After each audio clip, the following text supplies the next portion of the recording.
আমি এখনকার কথা বলবো না, অনেক পূর্ব থেকেই আপনারা আপনাদের পেশার প্রতি সম্মান রেখে আপনাদের দায়িত্ব আমার দিক থেকে আমি যতটুকু দেখেছি, আপনারা আপনাদের দায়িত্ববোধ থেকে সঠিক সংবাদ প্রচারণা করে আসছেন। এই জন্য অন্তরের অন্তঃস্থল থেকে আপনাদের প্রতি কৃতজ্ঞতা এবং ধন্যবাদ, এবং ঢাকা আইনজীবী সমিতির পক্ষ থেকেও আপনাদের প্রতি কৃতজ্ঞতা প্রকাশ করতেছি। পাশাপাশি আপনারা অনেক সুন্দর সুন্দর প্রোগ্রাম করেন।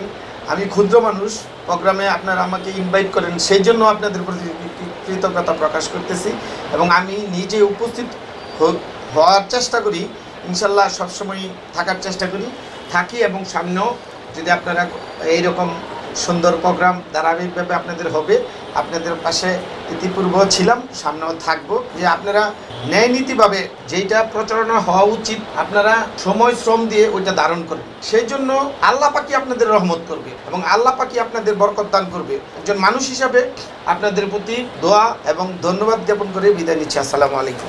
আমি ফেসবুকে স্ট্যাটাস দিছি 2 আগস্ট যে আমি নামাজ পড়বো প্রেস ক্লাবে, হাইকোর্ট বাজারের মসজিদে এবং প্রেস ক্লাবের ছাত্র জনতার মিছিলে যোগ দিব।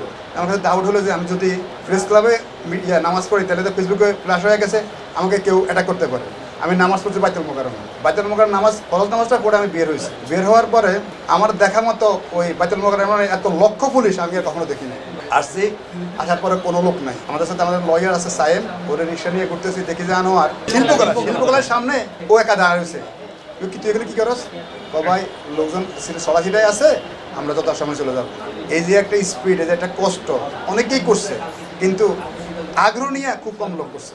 আগ্রহ নিয়ে করছে কে? এর মধ্যে একটা হচ্ছে আনোয়ার। এরপরে 3 তারিখে শহীদ মিনারে লাগাতার, যেদিন একতরফা ঘোষণা হয়েছে, লাগাতার 4 থেকে 5 ঘন্টা স্লোগান দিয়েছে। এই যে পরিশ্রম, আপনারা অনেক কষ্ট করছেন, আসলে আমরা যেই করি আপনাদের কাছে কেমন মনে জানে না। আমি এখনো জুলাই আগস্টের ভিডিও দেখলে আমার চোখে কান্না চলে আসে। জুলাই আগস্টের ভিডিও দেখলে আমার চোখে এখনো কান্না চলে আসে যে এত কষ্ট আমাদের জন্য আমাদের ছাত্র জনতা করছে। সেক্ষেত্রে আমরা তাদেরকে আজকের এই অনুষ্ঠানের পক্ষ থেকে তাদের আত্মার মাগফিরাত কামনা করি, যারা আহত হয়েছে তাদেরকে সুস্থতা কামনা করি। আর সর্বোপরি আপনারা বিশেষ করে মিডিয়া যদি এ ধরনের প্রচার না করতো তাহলে মানুষ কিন্তু উদ্যোগ হতো না, আন্দোলন সংগ্রামে সক্রিয় হতো না। আপনাদের সবাইকে ধন্যবাদ।